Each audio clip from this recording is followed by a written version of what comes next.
Those sermons, we have done 3 series so far. We started in April 2021, and we will start the 4th series, what we call season 4, in the second Sunday of October. October 9th Sunday, we have our Katina ceremony here, annual Katina ceremony. And 2 weeks after that, we will start. So in fact, that will be the 3rd Sunday in October. We will start the Sotapanna series. We will let you know when we start that. So this is like a stepping stone to the main program where we discuss the basics. I think up to the last discussion, I explained all the basics that I wanted to explain. And today I have only 1 hour because at 5:30 London time, some people are coming to see me, and that's unavoidable. I have to see them. So I can, today I can give you only 1 hour for the session. So instead of trying to explain new points, I thought I'll give you that 1 hour to ask any questions. Any questions on Buddha Dhamma, you can ask. If it's better if you can limit your questions to Sotapanna, but if you are not sure, doesn't matter even if you are going beyond Sotapanna, I will try my best to answer. Okay, you can fire your questions away now. Anything about Buddha Dhamma?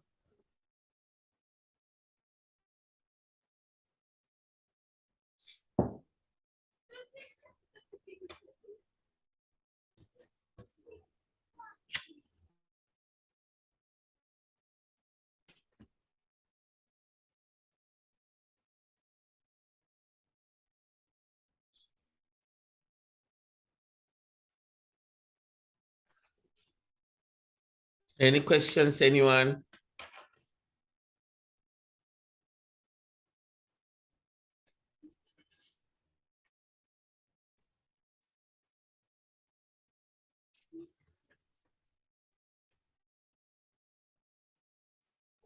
We have one question, Bandiji, in Yes, chat go box. ahead, please.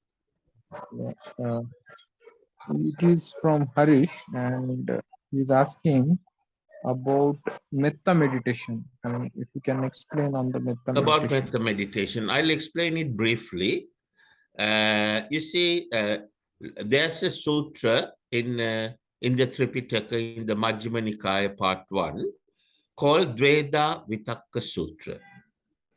Now, in that sutra, Lord Buddha has explained how he discovered Anapana Sati Samadhi meditation technique, how he practiced it, through the practice of it, how he managed to eradicate Raga, Dvesha, Moha gradually, and develop Maitri, Karuna, Mudita, Upekka.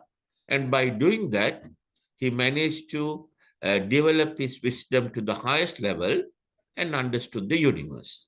So Lord Buddha explained universal laws.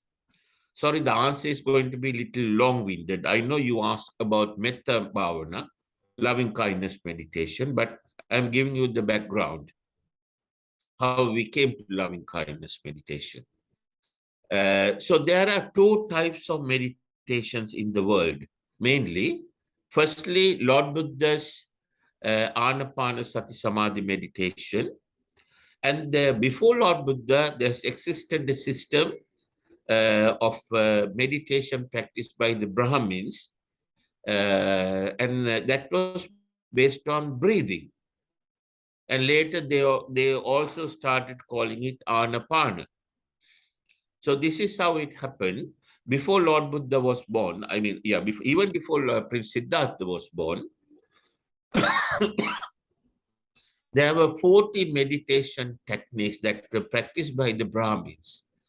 And they were all based on breathing, concentrating on various physical activities. Now, remember Lord Buddha, in his first sermon, Dhammacakkappavattana Sutra, 12 times he says, Pubbe ananusutesu dhammesu, which means I am going to explain your Dhamma you haven't heard before. 12 times he says that, because he is explaining the 4 noble truths in 3 cycles. what he called Tiparivatta. He said, Tiparivattam Dwadasakaram Jnana Dasanam Suvasuddhing Ahosi. If you have listened to the Dhammacakkappavattana Sutra, there's a verse like that. It says, Tiparivattam Jnana Dasanam Tiparivattam Jnana Dasanam Suvasuddhang Ahosi. So basically, Tiparivattam Dwadasakaram. Tiparivattam means 3 rounds. Dwadasa means 12. So he understood the Four Noble Truths in three rounds and in 12 ways. And every time he mentions one point in the, now let's say if you take the Noble Truth of Suffering, he said Noble Truth of Suffering is Idam kopana bhikkave dukkham arya satyam jati pi dukkha jara pi dukkha vyadhi pi dukkha maranam pi dukkham soka parideva dukkha domanas upayasa pi dukkha piyehi vipayogo dukkho appiyehi sampayogo dukkho yampi ichcha nalabati tampi dukkham sankittena pancha upadana skandha dukkha. That was the first noble truth. Then the second noble truth, he says, Idanko panabhikkave dukkha samudaya satyam yayam tanha pono bhavika nandiraga sagata tatra tatrabhinandani seyati dam kama tanha bhavatanha vibhavatanha. Now here he's explaining, this is the summary he's giving of the first noble truth of suffering, and the second noble truth, the reason for suffering. So in every noble truth, he understood it in 3 rounds. That's why he said 3 times 4 is 12. He said Dwadasakaram Jnana Dasanam Suvisuddhang Ahosi. So every time when he mentions one of those points, he says Pubbe Ananusutesu Dhammesu. What he meant was, on this point, I understood Dhamma that you haven't heard before. Then he says Chakkung Uddapadi, Jnanang Uddapadi, Panya Uddapadi, Vijja Uddapadi, Aloka Uddapadi. That also he says 12 times. So on every point he says, I discovered Dhamma you haven't heard before. When I discovered it, about this Dhamma, I got the vision of Dhamma, knowledge of Dhamma, wisdom of Dhamma, science of Dhamma, and the light of Dhamma. So the point I am making here is, it's very 12 times he says, I am explaining you Dhamma you haven't heard before. In other words, I have discovered Dhamma you haven't heard before. So having said that, he will not repeat a single word that people already knew, right? He has been practicing a certain way of life as a bodhisattva for an unlimited number of years. In his language, he said, Sara Sankeya Kalpa Laksha. You know what Laksha means. That word is used in India now. And Sara Sankeya Kalpa, Sara Asankeya. Asankeya means expressible with a number. Asankeya means not expressible with a number. So he says he has been practicing as a, to become a Buddha. As a Bodhisattva, he has been practicing this Dhamma and learning and accumulating merits and wholesome qualities for Sara Sankhya Kalpa Laksha years. Uncountable number of years, more than trillion, more than zillion times zillion. So we can't imagine such a long time he has been learning, and he's not going to come and explain something that Brahmins or someone else was practicing. He explained completely new ideas. His Dhamma was new, his meditation was new. So it's very important to understand that. So Brahmins meditations, there are 40 meditation techniques, and they are explained in the Visuddhi Magga. There was after Lord, 912 years after Lord Buddha passed away, there was a highly educated and very intelligent Brahmin priest called Gosha in South India. And he came to Sri Lanka for 4 years, ordained himself as a Buddhist monk by the name of Buddha Gosha. And he wrote a book called Visuddhi Magga. He invented this language called Pali. And in Pali, he wrote these 17 books called Visuddhi Magga. and summarizing the Tripitaka. At that time, Tripitaka was 54 books or 52 books. And he summarized it to 17 books called Visuddhimagga using a language called Pali, because Lord Buddha used Magadhi language. Buddha Ghosha used Pali. In these 17 books, there's one book called Sama Satalis Bhavana. Satalis means 40. So there are 40 different types of meditation techniques based on breathing that were practiced by the Brahmins and all the other different religions at that time in India and Sri Lanka, in that part of the world. Today, what we call Nepal, Bhutan, then Tibet, then Afghanistan, Pakistan, even Iraq, Iran, all those places. People practice different meditation techniques. They pray to different gods. And there were 40 meditation techniques altogether. They were all based on breathing and various physical activities. But Lord Buddha's Dhamma is not about developing the physique, it's about developing the mind. So his meditation is about the mind. So his meditation has nothing to do with breathing. Lord Buddha called it Anapanasati Samadhi meditation, that is based on taking in wholesome thoughts and putting out unwholesome thoughts. Now, coming to Metta Bhavana. Metta means Maitri, loving kindness. So, now in the Dhammacakkappavattana Sutra, the first part, Lord Buddha explains how to become Sotapanna by understanding Dhamma, and then you come to Sammaditthi. Sammadit is the first fold of the Noble Eightfold Path. Then you have to practice serious meditation, what Lord Buddha called Vipassana. Vipassana means removing unwanted. In other words, removing unwholesome thoughts and developing wholesome thoughts in our mind. So to practice Vipassana, in Mahasatra Satipatthana Sutra, Lord Buddha gave 4 meditation techniques. And they are called Metta-anusati, Marana-anusati, Asubha-anusati, and Buddha-anusati. So Metta-anusati is Metta Bhavana, loving kindness meditation. That's what your question is all about. So in Metta Bhavana, sir, what exactly do you want to know?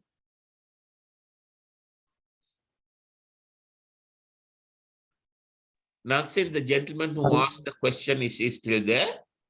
Yeah, he's there. Harish, you may unmute yourself and then explain. Harish, can you tell me what you want to know about Metta Bhavana?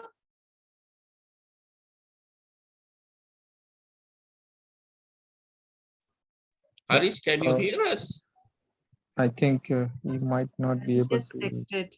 He's asking that, can you just give a brief note? Brief note of Metta Bhavana. Right. In Metta Bhavana, what we are doing is, you see, now Buddhist meditation is all about taking in wholesome thoughts, that is, thoughts involving Maitri, Karuna, Mudita, Upekkha, and removing or getting rid of unwholesome thoughts. That's thoughts involving Raga, Dvesha, Moha. Now, in this short series, I explain in detail what is Maitri, Karuna, Mudita, Upekkha, and what is Raga, Dvesha, Moha. It is very, very important to have a good understanding and a clear vision of these 7 things. The first 4 are Maitri, Karuna, Mudita, Upekkha. In English, they call them loving kindness, equanimity, and sympathetic joy. But I advise that you don't use those English words because they give misleading meanings, because English language doesn't have, no language has words that gives the exact meaning of some of the Magadhi words. So it's best to use the Magadhi word and learn the meaning of it. Maitri, Karuna, Mudita, Upekkha, those are the wholesome thoughts. Thoughts that involves in getting out of these 31 planes and going to Nibbana. Anything that concerns getting out of this world and going to Nibbana are wholesome thoughts. Anything to do with any thoughts involving that helps you to continue this samsara, the life in the 31 planes, they are with Raga, Dvesha, Moha. That is the bottom line. So think about it. Any raga, dvesha, moha thought, if you analyze that thought into deeper, the bottom line is it is concerned with something to do with continuing this samsara. In other words, continuing this process of birth and rebirth. But Maitri, Karuna, Mudita, Upekka thoughts are getting out of this 31 place and going to the highest place called Nibbana. That's the bottom line. Just to give you an example, there could be two people, A and B. Let's say they are both engineers with same qualifications, same number of experience. They are both going to work in the same company. One person wants to earn money and enjoy life. That's what people believe in. You see, enjoyment means they want to satisfy their mind through the six senses. And the other person knows that that process is wrong, and his idea of going to work is just to earn a living, to keep himself going, maintain his body, and do whatever the obligations that he has to fulfill. If he has a family, look after the family. If he has a house, pay the mortgage. If it is on rent, pay the rent, whatever, pay for the food, pay for the basic necessities and live in order to practice this path and get out of this 31 place which involves suffering. So that person is going to work with one intention, the other person is going to work with one intention. They are both doing the same job in the same company. So just think along those lines, and anything that a person doing with the intention of earning merits and wholesome qualities for the purpose of getting out of this samsara, getting out of this suffering, ending this suffering and going to Nibbana, those whatever he's doing, he'll be doing it with Maitri, Karuna, Mudita, Upekka. On the other hand, if he's doing something just to continue life or earn merits and go to a better Divyaloka and live a super luxury life, and if that is his intention, then he's doing that with that raga, dvesha, moha. Coming back to meditation, loving kindness meditation. Firstly, loving kindness, all the four meditation techniques, the four major meditation techniques, Lord Buddha explained. That is Mettanusati, Marananusati, Asubhanusati, and Buddhanusati are Anapana meditation techniques. All four come under the category of Anapana, Buddha Anapana meditation, not the Brahmin Anapana meditation, right? Brahmin Anapana means breathe in, breathe out. They say in Pali language, they say Ana means breathe in, Pana means breathe out. But in Magadhi language, Ana means take in wholesome, and Pana means put out unwholesome. So all four techniques, Lord Buddha explained in the Mahasatra Satipatthana Sutra, that is Mettanusati, Asubhanusati, Marananusati, and Buddhanusati, all four come under the category of Anapana meditation technique. Because in all four, what a person is trying to do is take in wholesome thoughts and put out unwholesome thoughts, right?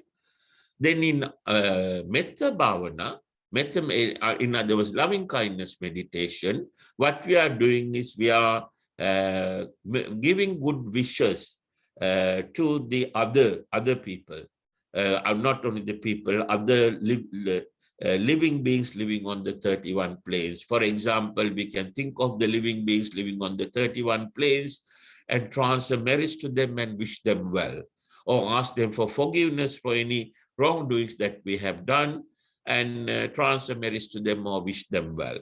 In most places, when they practice loving kindness meditation, they don't do the first two parts, asking for forgiveness and transferring of merits. They just wish them well. They say, may all beings be healthy, be happy, be free from worries, may all their good wishes come true, and all those good things, wishing them. And that is also loving kindness meditation, right? So loving kindness meditation is wishing the others well as yourself. And then the other three types of meditations are different, but they all come under the category of Buddha Anapana meditation technique. Now, this Lord Buddha has explained clearly in Dveda Vitaka Sutra. Then he goes on to explain it in Girimananda Sutra, then in Maharahulwada Sutra, and also in Anapana Sati Samadhi Sutra. So it's very important to understand the difference between Buddhist Anapana meditation and the Hindu Anapana meditation. Hindu Anapana meditation is breathing in, breathing out. Buddhist Anapana meditation is taking in wholesome thoughts, putting out unwholesome thoughts, training our thought process, because every action that we do starts with the thought that we start with. Manopubbangama Dhamma, Manosetta Manomaya, Manasache Pasannena Basativa Karotiva. If we start with a wholesome thought, our action will be wholesome, whether it's verbally, physically, or mentally. So that's what I can say about loving kindness meditation. It's wishing the others well. You have any other questions on that, Harish? Harish is unmuted, that's the problem. Yeah, he's saying thank you. Oh, thank you, Harish. You're welcome, sir. Any other questions? Namo Buddhaya Banteji, this is Sunil. Hello, Sunil. I have a question regarding Dhammapada. Yes. So in Dhammapada, there is a section called the flowers. Mm-hmm. So what is the significance of that, flowers there? And also, I mean, what I understood is, like with the example of flowers, we can attain. Sorry, Sunil, I can't hear you. Can you speak louder, please? Yeah, my question is, what is the significance of the flowers in Dhammapada? Flowers, you have to elaborate the question. The flowers, it says. What does the verse say in the Dhammapada? There are so many verses in Dhammapada. There are over 300 verses. So which word are you which verse are you referring to? Can you recite that verse? Yeah, just a minute. The word flower is used in so many different contexts, you see. Unless you tell me the whole sentence or the verse, I wouldn't have an idea.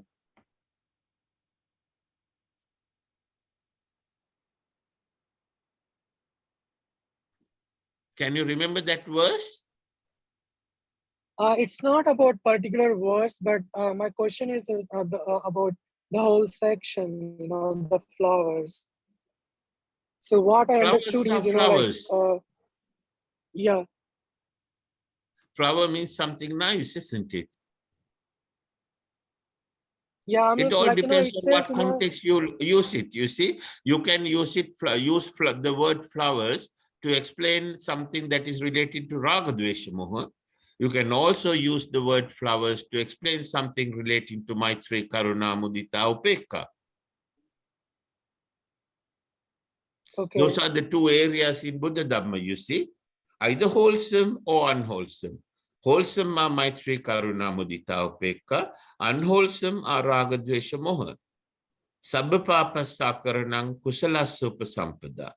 Sachitta pariyodapanang etang Buddha anusasanang. That's Buddha Dhamma in a nutshell.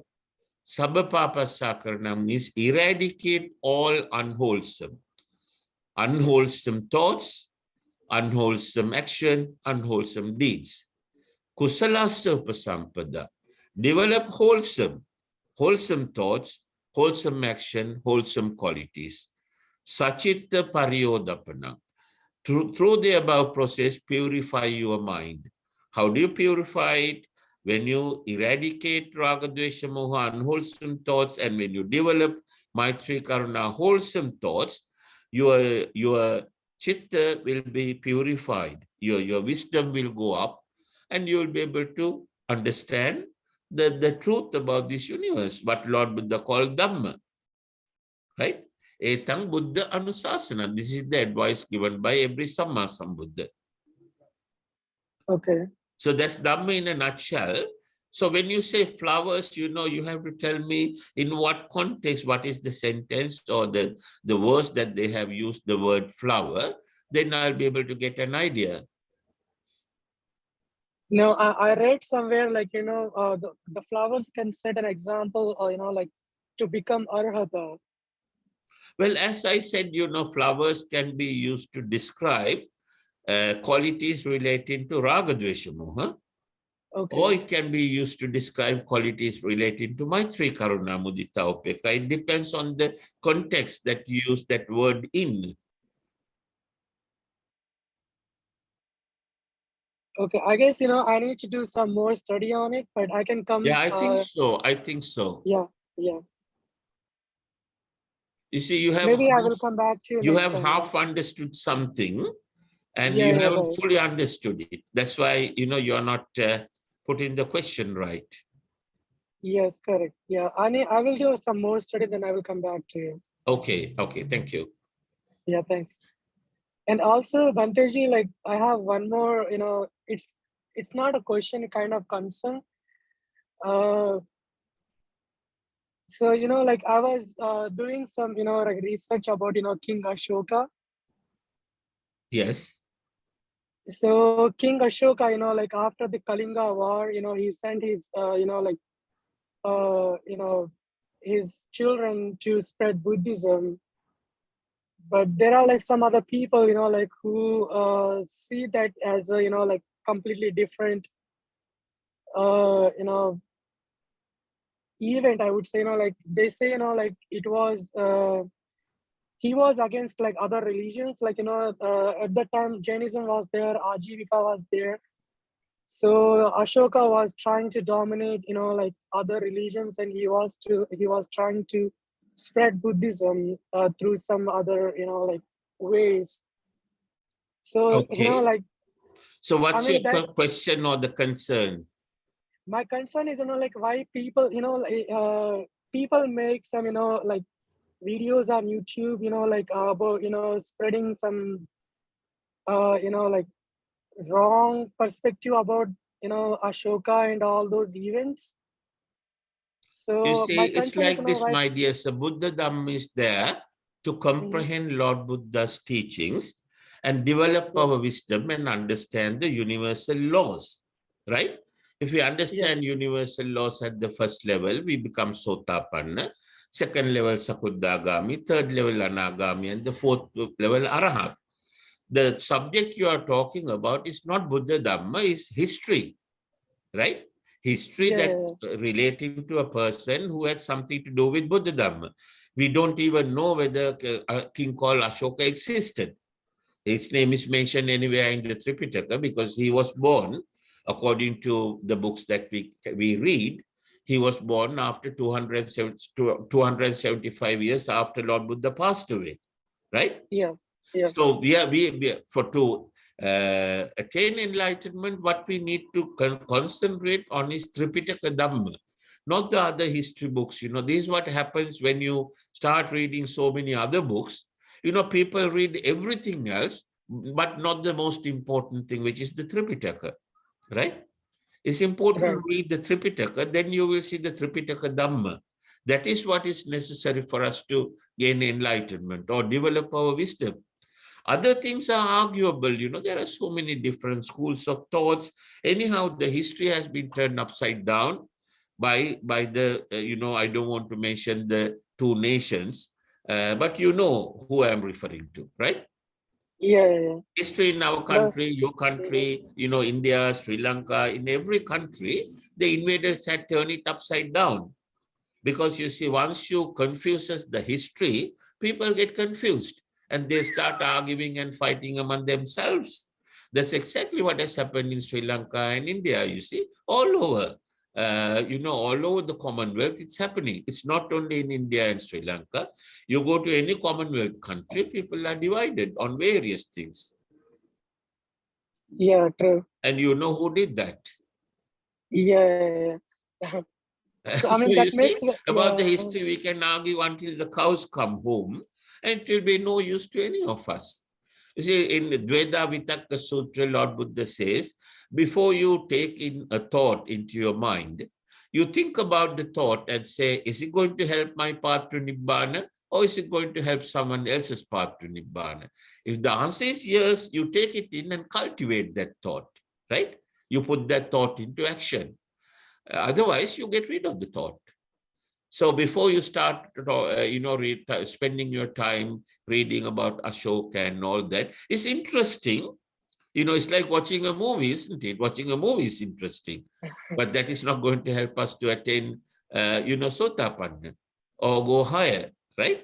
Our target here is to become Sotapanna, at least in this life. So we should concentrate on that rather than doing other things, you see.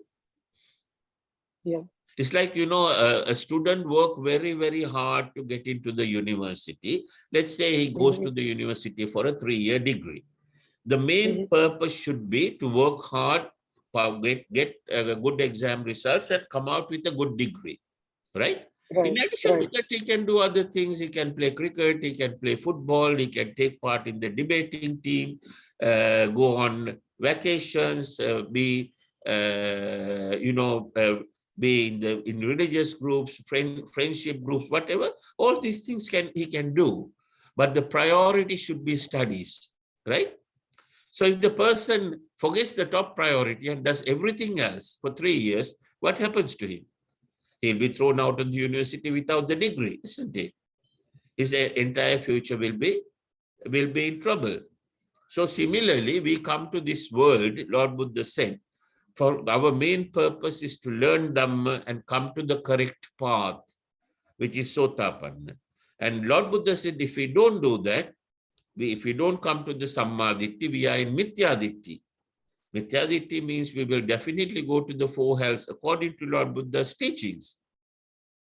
So that is the first thing that we can do, rather than watching movies or reading history and enjoying them and so on.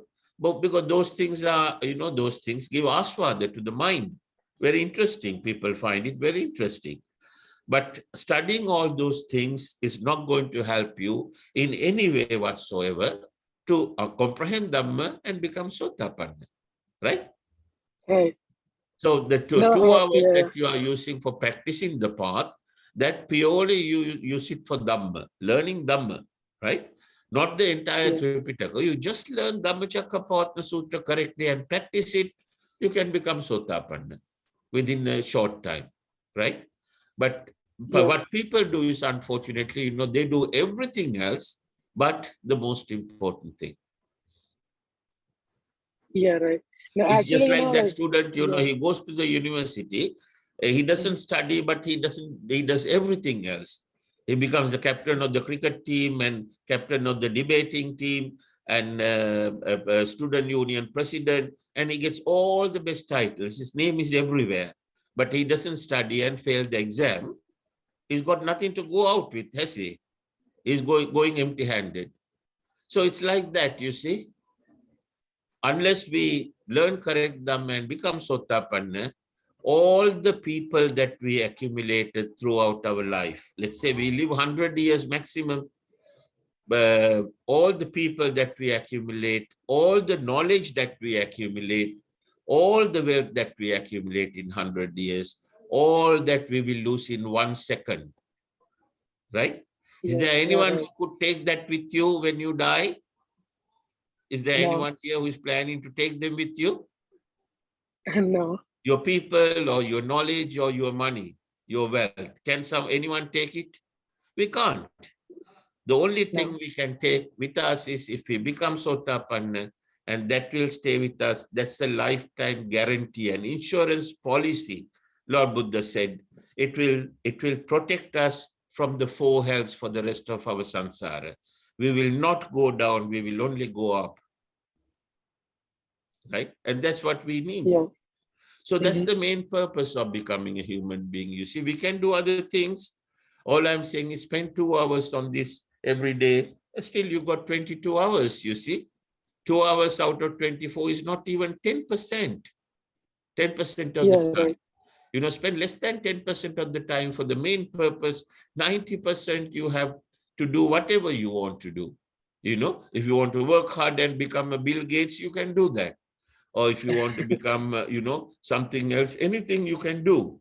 Human potential is huge. I wouldn't say unlimited, but it's huge.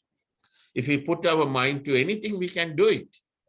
So why not become Sotapanna? Becoming Sotapanna is much easier than becoming a Bill Gates. Yeah, true. Don't quote me on that, it's just an example. Yeah. But that's a fact, isn't it? Yeah, right. No, So I don't mean, worry about that history and literature and all that, You can just read them for fun when you have free time, but that's not Dhamma. The 2 hours that you are keeping for Dhamma, keep it purely for Dhamma, right? You listen to Dhamma, you think about it over and over again, Yoniso Manasikara, then you meditate. Meditate for 1 hour. Whatever the meditation techniques that you are comfortable with, but loving kindness meditation is the easiest to practice, especially to become Sotapanna. In Metta Sutra, Lord Buddha says, at the end, he says, Naijadu Gabba Sayam Punareti. If you practice loving kindness meditation correctly, you will never come to a mother's womb again, right? So that means you'll be always higher than human level. You will go to either good Divya Loka, you will become Sotapanna and go to a good Divya Loka, or most probably will become Anagami and go to a good Brahma Loka, and even Arahat. So for a start, we just want to become Sotapanna. So practice loving kindness meditation. For 1 hour, there are 2 techniques that I have given. There are many, many ways you can practice loving kindness meditation.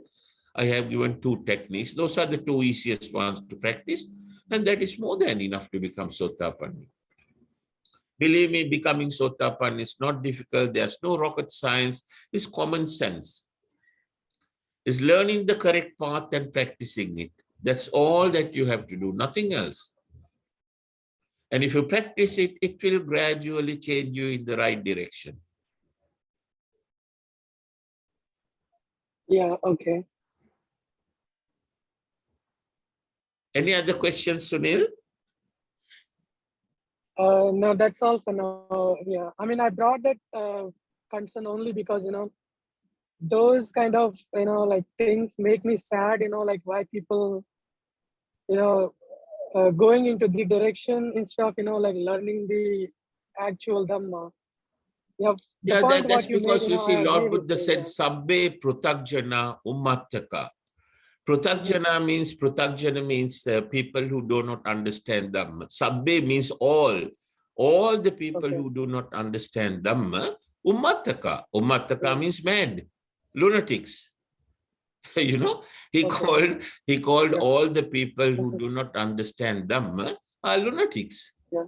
So we live in a world full of lunatics, you see. It's like living in a lunatic asylum. Yeah, right. People who do not know Dhamma, they just waste their valuable time doing crazy things. One person wants to become a billionaire, one person wants to get 3 PhDs, one person wants to get 10 houses, one person wants to get 100 cars. There's no end to it. And they don't realize that they will lose all that within 1 second. Yeah, right. So Banteji, like, to become Arhata, as per my understanding, we should not have, attachment with this, like the material things or anything in this world. But, You like say, it is kind of becoming very Arahat, difficult. before you think of becoming Arahat, first concentrate on becoming Sotapanna, right? You see, because before you pass your +2 exam, right? Or university entrance exam, if you start thinking about the PhD, right? It's going to cause problems, isn't it? You'll be worrying, You'll be worrying so much, how the hell am I going to do this? Right? So, Yeah. the student who starts worrying about the PhD when he's doing university entrance exam, he could end up with a lunatic asylum. You see? Similarly, don't worry about being Arhat, because to become Arhat, you have to eradicate Raga, Dvesha, Moha completely. And that's a very difficult thing to do, right? Yeah, right. What we are trying to do is a simple thing. We are trying to learn how to do it. That is Okay. easy, right? As long as we understood how to do it, and then we are Sotapanna. From there, we will do it gradually, little by little. So try and complete one step at a time, one stage. Try and become Sotapanna. Concentrate on that. Concentrate on the Dhammacakkappavattana Sutra. Just listen to Dhammacakkappavattana Sutra all day, right? I mean, Okay. when I say all day, when you are, let's say, morning, you wake up, until you get ready, you put the Dhammacakkappavattana Sutra running. And before you Okay. go to bed in the night, you just run it on the phone. You can download it from YouTube. And when Okay. you listen to it, you don't even have to pay so much attention to it. Your 100% attention is not necessary. You will realize that you begin to understand it, comprehend it more and more. More you listen to it, Okay. more you will comprehend it. Okay. I still listen to it every day. First thing when I wake up in the morning, I put the Dhammacakkappavattana Sutra, brush my teeth, get ready, and do my yoga. So by the time I finish the yoga, Dhammacakkappavattana Sutra is finished.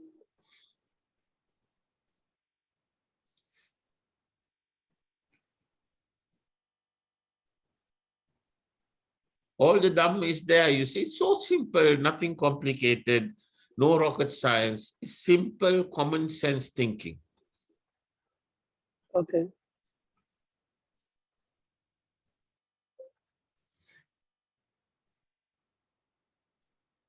Yeah, thank you, Bandaji. That's all from my Thank side. you for asking those two questions, Sunil. If Yeah, you yeah, have sure. any other questions, fire away.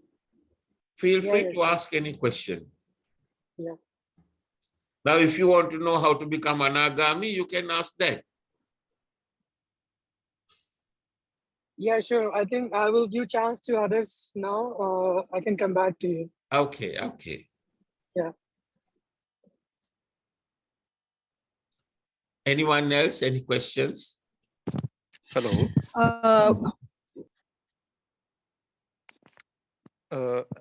Hello, Bhanteji. This is Abhishek here. Hello, Abhishek. Yeah, Namami Bhante. Vandabi, Namo Buddhaya Chabi. I'm joining the session for the first time today, and Yes. it has actually inspired me to study the Tripitaka on a deeper level, definitely. Yes. But for now, I have a rather simple question. Yes, go ahead. Yeah, can you speak a little louder, my dear? I can hardly hear you. Okay, sure. I'll try to speak little loud. So, is it okay now?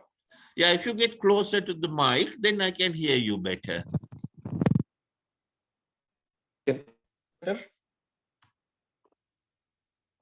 Right, go ahead. Okay. So as I understand it, there are two ways of life, Grihastha and Brahmacharya, right? So Two ways of what? two ways of life, one being Yes. Grihastha and the other being Brahmacharya. What is the first one? Grihastha. The when we are not a sage, when we are living normal lives as upasakas, when we are not monks. Right. So my question is, can you please elaborate on how does the Grihastha aspects like curiosity, which may include exploration and creativity, and which are Well, you see, completely when it natural. comes to practicing Dhamma, Lord Buddha has not differentiated between Bhikkhu, Bhikkhuni, Upasaka, Upasika. Right? Now, you are talking of two categories, but Lord Buddha always talked of four categories. Bhikkhu is monks, Bhikkhunis are female nuns, if you like, and then Upasaka is male followers and Upasika is female followers, right? Correct. All four categories to comprehend Dhamma, exactly the same thing they have to do. There are no separate paths for the separate groups. Okay. Exactly the same thing that you have to do. Okay, but actually my question is, uh, when we are leading lives as when we are not monks, so we Yes. are exposed to a lot of different feelings, which may include curiosity towards the outer world, which may include creativity, artistic creativities, and which may also include ambitions, which we may have for ourselves, individual ambitions, Yeah. and which may be necessary to sustain life. Ambitions for what? Ambition to follow the spiritual path or the material path? The material path to some Okay. extent, and which Okay. definitely may fall under moha, Yes. but which may be No, not necessary. necessarily, because you need a Yeah, career, you need a living exactly. to live, right? But in order to practice Dhamma, you have to live, right? Right. That's what I was actually going for. So my Yes. question here But is, so ambition, you see, I mean, limited ambition, your main purpose is to comprehend Dhamma, right? So correct. as long as your ambition is not, if you are not over ambitious, which will become an obstacle for your main objective, there's nothing wrong with it, right? As long as you don't develop raga, dvesha, moha. Let's say you are developing a .com business. You want to be a multimillionaire, right? Mhm. Now, why you want to be a multimillionaire? Supposing if you want to use that money to give Dhamma to the others, to the world, there's nothing wrong with it, right? If you want Correct. to use that money for your own purpose, just to, satisfy the six senses and enjoy life, then there's a problem there. But at the I mean, the basic level, everyone has to earn a living to get the Mhm. basic necessities that they need, right? Unless you are Right. going to be a farmer and self-sufficient, which is possible if you live in a village, and that is also a profession, right? You have to have something to earn a living, but you don't have to spend 24 hours a day on it. You see, our grandparents and their great-great-grandparents, they spend 6 hours a day working, and they lived a much better quality life than us. Right. You see, what is important is, what is more important to you, having more money in the bank, having $1 billion in the bank, and to earn that and to protect that, having to work 18 hours a day, or having, let's say, 1 million in the bank to secure your future, and you work only 6 hours a day, and you have time for other things. Which way of life would you prefer? You prefer 1 Yes. billion in the bank or 1 million in the bank? Yes, definitely the second one. I would rather Second one, prefer. isn't it? So you have to, Yes. your ambition has to be limited, and it should be serving the main purpose.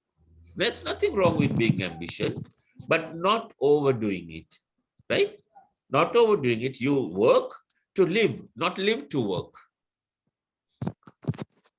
See, the Correct. system that we had in Sri Lanka before the British came, all the land were owned by the king. He gave 2 acres to every person who is over the age of 18. The moment a person reaches the 18, male, he will give 2 acres. So the villagers got together and built him a small house. Then at the age of 20 or 21, he will get married and start a family. And wife will look after the house and cooking and all the housework. And husband will grow things in the farm. They live in the farm. And when the children grow up after the, 4 or 5 years, they start working with the father. And they start working at 6 o'clock in the morning. By 12, work is finished. And they go to the nearest lake or the river and have a bath and come back. By the time they come back, mother has cooked the lunch. And that is, there's no GM food there. That's all organic food grown in the farm itself. So they had better food than us. And they had pure drinking water because the soil was not polluted with these artificial chemicals, fertilizers and pesticides. They use all natural fertilizer. Excuse me.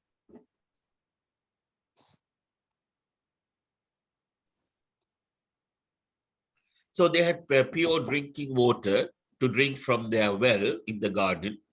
in the farm. All the food came from the farm. So they had a good lunch and then they went to sleep. They all had a rest for 2-3 hours.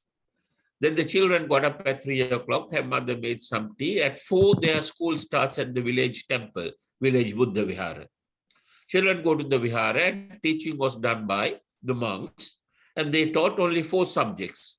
They taught the language, Buddha Dhamma, mathematics, and general knowledge. 4 subjects. Only 3 hours a day.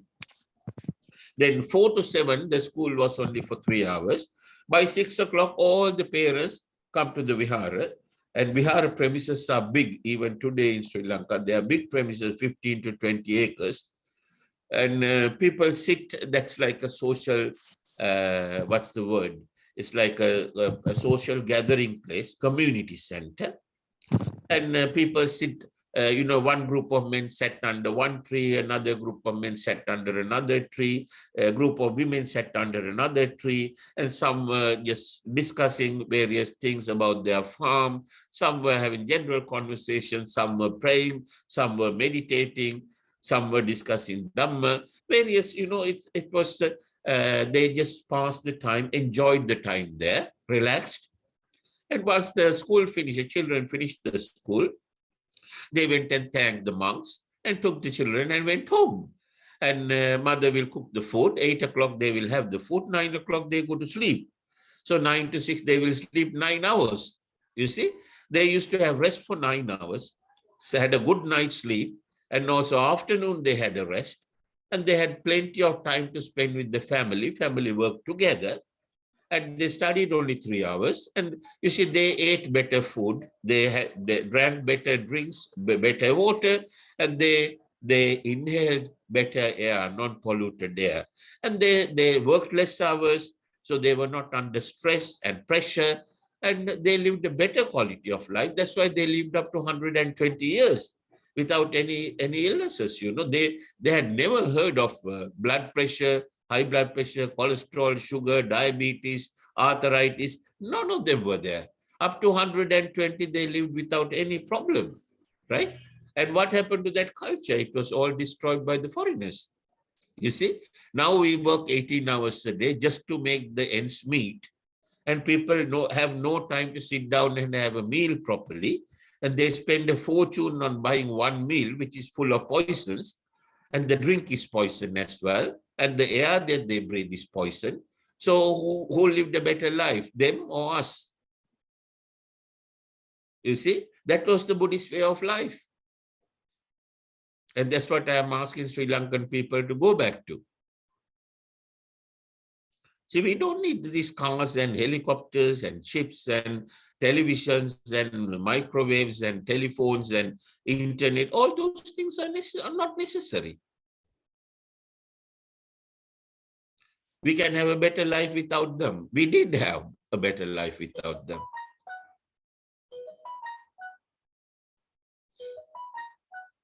So at the end of the day, we live in this world for a very short time. What is important is to live a happy and a quality life. Spend quality time with the family. Learn good qualities, and learn correct universal laws. The cause and effect theory Lord Buddha taught, and practice them and enjoy life.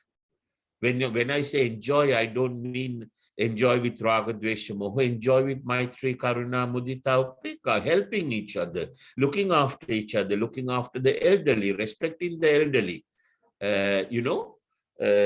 helping the children, helping the younger. You see, helping others gives more pleasure, real pleasure, what Lord Buddha calls santutti. He said, Arogya Paramalabha, santutti paramangdana. Arogya Paramalabha means healthy. Being healthy is the Paramalabha, is the greatest profit that you can earn. Labha means profit. Santutti paramangdana. Santutti means happiness, the real happiness, not the mentally fabricated pleasure. Real happiness that one can enjoy. That's the most important thing. Santutti paramang danam. Danam means wealth. Parama means the maximum, the best. So the best wealth you can own is happiness, right? So to have those two, to enjoy those two, that's what life is all about. You see, that's what we come to this world while learning Dhamma. And if you are going down the Dhamma path, and these are the things that we will really enjoy, rather than, trying to work 18 hours a day, come home with the frustration and trying to watch a bit of television to recover from the frustration. And it makes you even more frustrated because television is full of raga, dvesha, moha, right? That kind of life people live now, Would you agree or not? Yes, definitely, Bhanteji. So ambition, yes, be ambitious, but always remember your main purpose in life. To learn Dhamma, become Sotapanna, come to the right path. If you come to the right path, your ambitions will change. Because Right. you see life in a different perspective. If you understand Dhamma, even if you come to the Sotapanna path and begin to understand Dhamma, then you will begin to realize, you will begin to see life from a different perspective.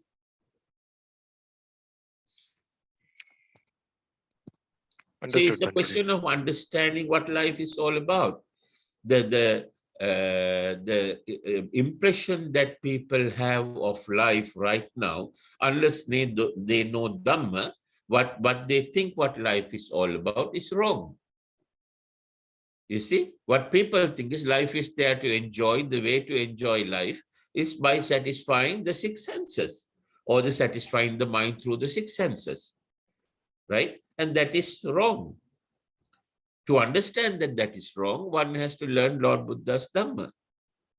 Dhamma means universal laws. Buddha Dhamma means universal laws that Lord Buddha explained.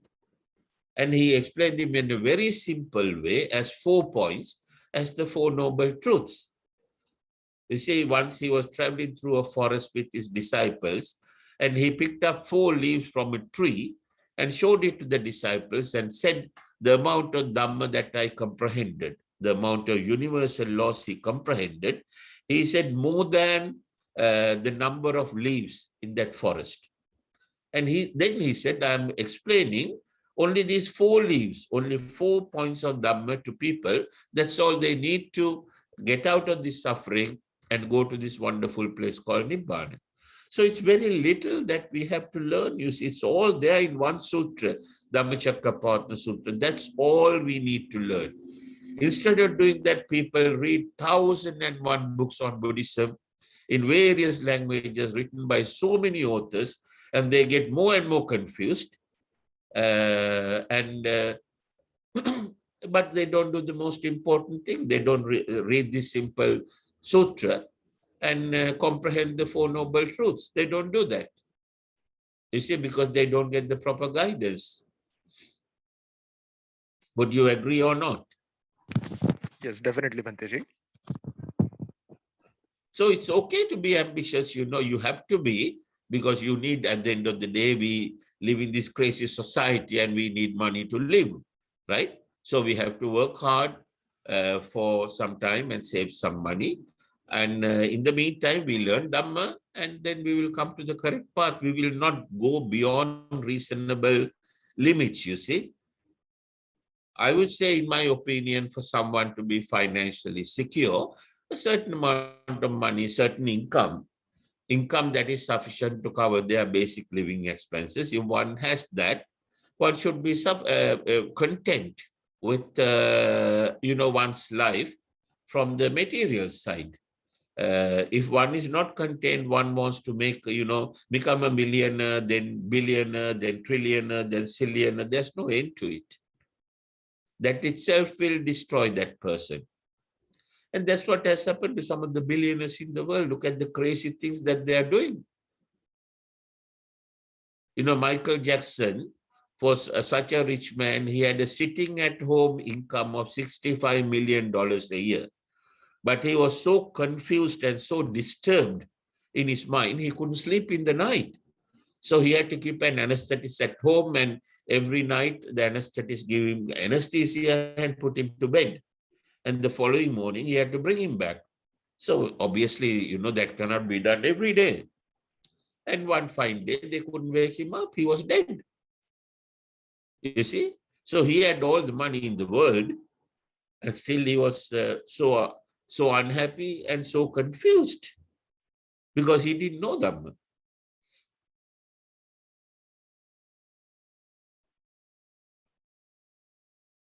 So those are the examples, as a young man, you have worked hard, got your degree, started working. Now you are trying to build up a career. You are wondering which way to go. Should I become a Bill Gates, or how far should I go? On the material side, you shouldn't be over-ambitious, right? At the same time, you must be ambitious.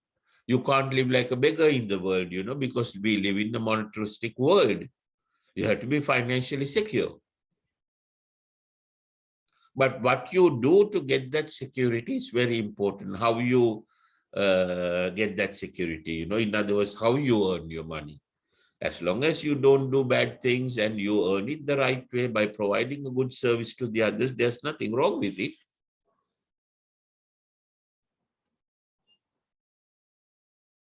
Would you agree, Abhishek? Yes, Banteji. Any other questions you have, Abhishek?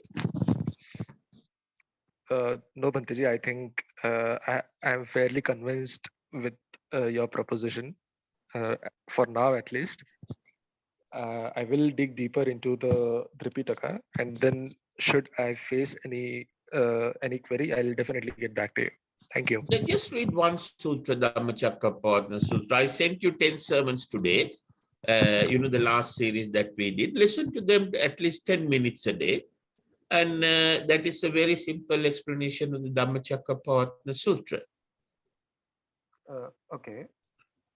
Now, this time I'm going to explain it in more detail in the 4th series, because up to now, I didn't go into the explanation of what Lord Buddha called the 12 ways of understanding the Four Noble Truths, 3 rounds and 12 ways.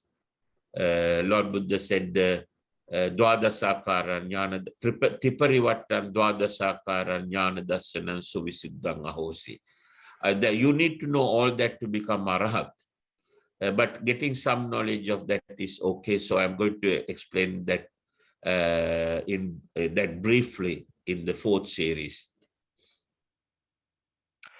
And also about meditation techniques. So far, I explained only one sutra in the last series, Dveda Vitakka Sutra. Next time, I want to, in addition to that, I also want to explain the Girimananda Sutra, Rahulwada Sutra, and also the Anapanasati Samadhi Sutra. They all say the same thing. In different ways, in different language, they all say the same thing. At the end of the day, the bottom line is take in positive, wholesome thoughts, put out unwholesome thoughts. Every single sutra that talks about, Lord Buddha explained about meditation to different people, now to his little son Rahula. He was only 7 years old. In Rahulwada Sutra, in very simple language, he explains how to take in positive thoughts and how to take in wholesome thoughts and how to put out unwholesome thoughts. Then to the monk Girimananda, he explains it in another way. In the Anapanasati Samadhi Sutra, he explains it in another way.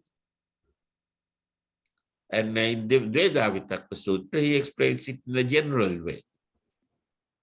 In so many different ways he has explained, because his wisdom, we can't even imagine the level of wisdom he had. He had the ability to explain the same thing, analyze the same thing in so many different ways, you see, because his wisdom was so high. That's why the scientists at Cambridge University, Stephen Hawking, the physicist, they say he was the greatest physicist that UK has ever seen, greater than Newton. In fact, he was holding Newton's post at Cambridge University until he died in 2018. He said, modern physics have discovered less than 10% of what Lord Buddha discovered of the universe. So just think about that statement, such a profound statement. And Lord Buddha discovered and comprehended so much.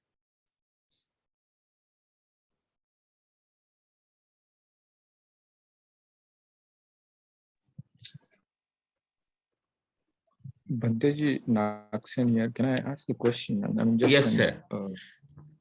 yeah, it's a Abhishek question only.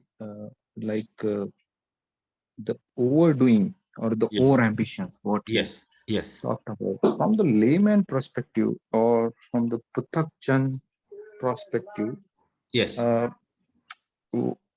What one can develop in wisdom towards uh, a decision-making factor about what I'm doing over. If I do the good things also in some context of going beyond limit, that also brings suffering, right? Yes. So yeah. So in order to have a thin line between that need and greed, what layman perspective one should take care. I mean, yeah. Yes. After doing Now, it I got the properly, question very clearly. Very good question. Similar question Abhishek asked, but you explained it better in a more specific way. Now I can give a better answer, right? All you have to do is you practice Lord Buddha's Dhamma and meditation. Learn the Dhamma, practice meditation. Your wisdom will develop to such an extent you will know exactly how far to go, right? You will feel exactly what you should do and shouldn't do. You will know this is what I have to do to earn a living, and this is what I don't have to do so that I'll be going beyond. That wisdom you will get as a Sotapanna person. right, Banteji? I mean, like while walking on the path of Sotapanna, that So the answer vision. is become Sotapanna and you will have the answer to that question. You see, it depends on, it will definitely vary from person to person, depending on each person's mental status and physical status, right? Age, environment, the country where he lives in, the economic situation. It could change, but whatever the situation is, the person, Sotapanna person, will have enough wisdom to understand exactly what should be done and what shouldn't be done. Right, Bante. Right, Bante. I mean, if we consider as a whole plan of Pratyajna union, person cannot know, you see, because Pratyajna person hasn't got enough wisdom to make that decision. He cannot see beyond a certain level. See, his vision right, is still blurred. He doesn't have a clear vision. right, Bante. But all these Pruthakjan persons are Yes. suffering, right? I mean, they are still having a sufferings, or they do not Yes, have the they right suffer understanding. immensely because they Yeah, suffer from insecurity, they suffer from fear, they suffer from, thinking of losing their job, losing the house, losing the car, losing the family, losing his own Right. life. They worries Right. about everything. Right. So, like, in order to bring them on the path of Dhamma, Yes. what what I mean, motivation, or what one can do, or what one can help. Well, you see, not even Lord Buddha could bring everyone to the path of Dhamma, right? Now, when he was staying at Jethavanarama, his next door neighbor was a man called Chunda Sukara. That was his nickname, Chunda Sukara. Sukara means pigs, you see. He was a pig farmer. And he used to grow pigs, kill them and go and sell them in the market. And Lord Buddha didn't go to preach him, right? The moment of his death, he was shouting like a pig. And then Venerable Ananda came to Lord Buddha and said, don't you feel sorry for that man? He's shouting like a pig now. And if you go there, perhaps, you might be able to save him from the four hells. Don't you have any compassion for him? Then Lord Buddha said, I am not going there because of my compassion for him. He said that he is going to go to, now, in the hell, Lord Buddha has explained 125 different types of hells. He said that right now he is going to go to such and such hell.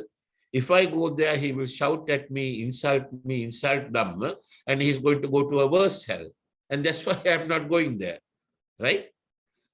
So, Lord Buddha could say who could comprehend Dhamma and who couldn't. At the same time, he walked hundreds of miles by foot, trying to save Angulimala. He traveled hundreds of miles, several miles by foot, several miles by air, and, to save Angulimala, because he knew Angulimala can be saved. But we don't have that superior, divine eye to see whether we can save a person or not. My policy is I will try to explain Dhamma once, twice, or 3 times. And after that, he doesn't want to know. That means he doesn't have enough paramita, you see. Not enough merits, not enough wholesome deeds. Leave him alone. We can't do anything. See, when Lord Buddha was living at Sravasti in Jethavanarama, now in what you call that area was called what Pura, now I forget the name. It was called Jethavan. beg your pardon? Jethavan.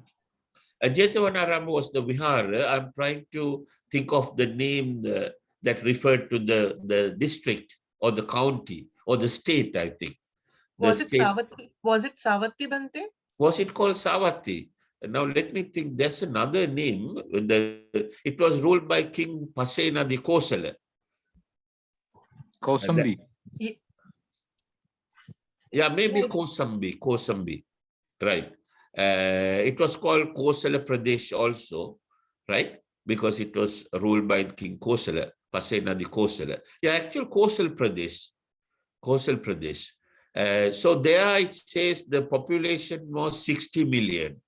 Out of the 60 million, only 90% were Buddhists, and still there were 10% other, 10% of the people who were not convinced of Buddhism. Not even convinced of Buddhism, you see. And out of the 90%, over 75%, managed to become Sotapanna. And out of the 75%, less than 5% were monks, 5% were monks and nuns, and over 70% were lay people who were living normal lay lives, doing farming, businesses, various jobs, earning a living, and still managed to become Sotapanna. So Lord Buddha managed to, convert 90%, roughly speaking, into Buddhism. Still 10% he couldn't convert. And then he managed to help 75% to become Sotapanna. And the other 25% could not become Sotapanna. So if we cannot do something, what Lord Buddha couldn't do, but we can do our contribution in a small way, right? Slow and steady.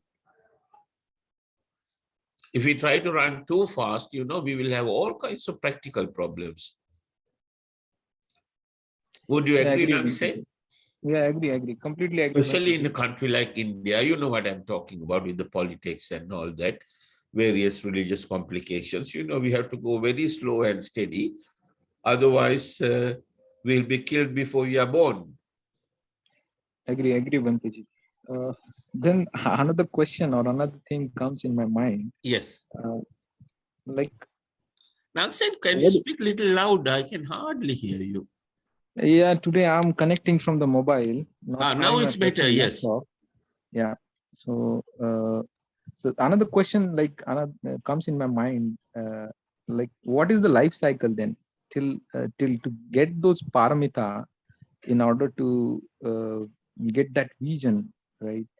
So how much births, it's not quantifiable, but what is the indication that it's getting completed, or one can have that vision and then you see, you will feel that your anger you're possible to control your anger more than what you could do before, right? You are moving in the right direction.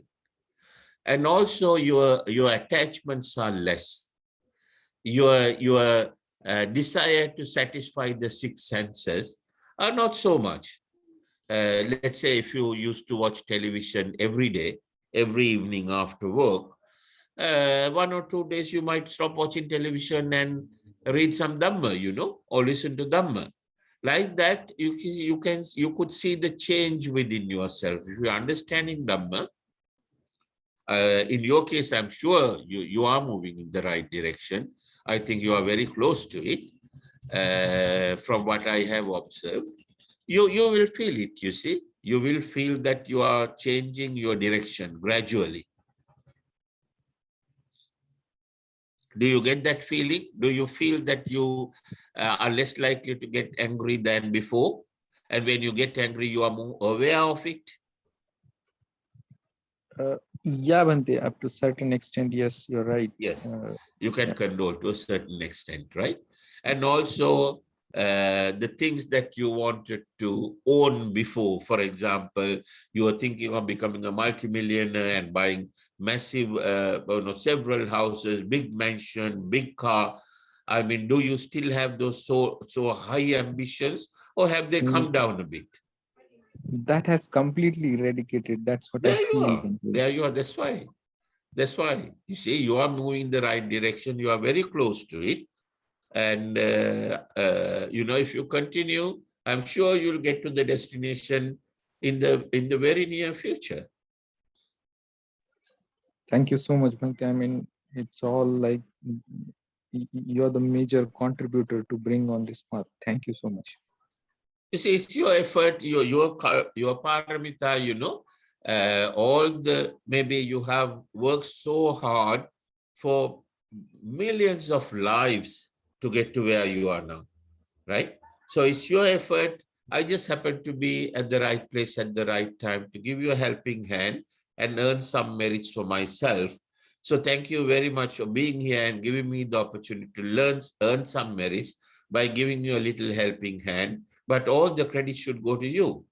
You have worked so hard for so many lives to get to where you are. Thank you, Bhante. Thank you so much.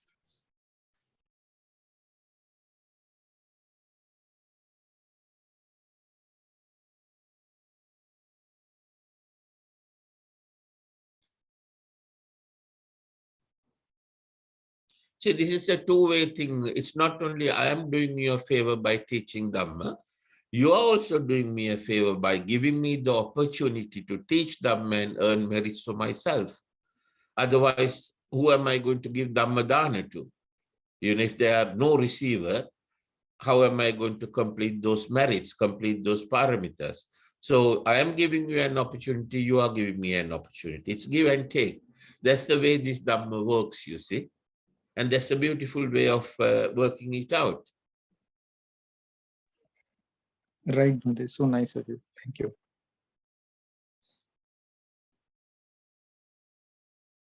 It's time is up now because I have to go to see these people, those who are coming.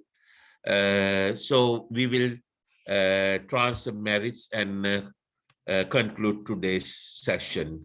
Now, by listening to Dhamma and by teaching Dhamma and listening to Dhamma, we have completed 10 meritorious deeds. And by completing this 10 meritorious deeds during this 1 hour, we have accumulated a lot of merits, all of us. You see, for 1 hour, we have been releasing positive energy into the environment, cleaning the environment, and as a result of that, having a positive effect on every living being and every plant and tree on this planet. And that is a huge meritorious deed for 1 hour. All of us have attained that. So all those merits that we have accumulated, it's like a meditation, When we meditate also, we do the same thing. As long as we keep our mind without raga, desha, moha, and have maitri, karuna, mudita, upekka thoughts, we are releasing positive energy into the environment. That's what we try to do when we meditate. That's what we try to do when we listen to Dhamma. So that's what we have done. We have accumulated so much of merits by doing that. So all those merits that we accumulated during this 1 hour, as well as all the merits that we have accumulated throughout our samsara. Firstly, as Lord Buddha advised us in the Tridogutta Sutra, we are going to transfer them to our dead relatives, relatives who have passed away. So when I say relatives who have passed away, it's not only the relatives that we can remember in this life, but also the relatives we had for the past trillions and trillions and trillions of lives, especially those who were parents to us, because we owe a huge debt to our parents. We know, we can remember the amount of sacrifices that our parents have made for us in this life. Similarly, we had parents in previous lives who did so much for us, and we owe a debt to them. And Lord Buddha said the only way to repay that debt is by transferring merits. So that's what we are going to do now.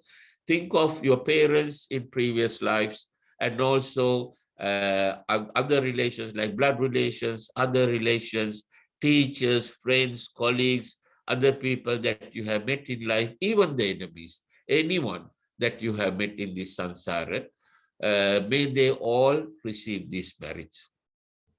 With the power of these merits, may they all be happy, be healthy, be free from worries, free from suffering.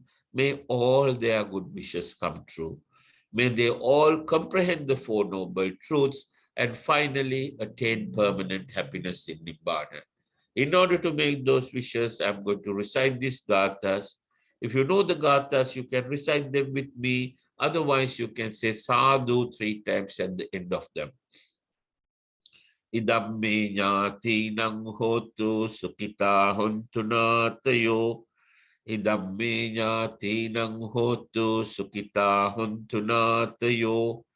Idam me jnatinang hotu sukita hontunatayo. Sadhu, sadhu, sadhu. Even though I did mention Dr. Bodhisattva Ambedkar's name, that came to my mind straight away when I started chanting the Gatha. So we always have Bodhisattva Bharatratna Baba Sahib, Dr. B.R. Ambedkar in our thoughts, because I'm sure he has been a father to all of us somewhere in this samsara, no doubt about it.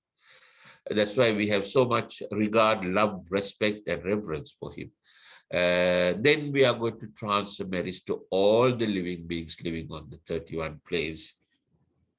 When we say 31 planes, Lord Buddha explained in the Dhammacakkappavattana Sutra, there are 20 Brahma Loka and 6 Divya Loka, then the human world where we live, Manusha Loka, and the 4 hells. That's the animal Loka, Bhuta Loka, Preta Loka, and the hell itself. And all those living beings living on these 31 planes, may they all receive these merits. With the power of these merits, may they all be happy, be healthy, be free from worries, free from suffering. May all their good wishes come true. May all of them comprehend the Four Noble Truths and finally attain permanent happiness in Nibbana. In order to make those wishes, I am going to recite these gathas. If you know the gathas, you can recite them with me. Otherwise, you can say sadhu 3 times at the end of them.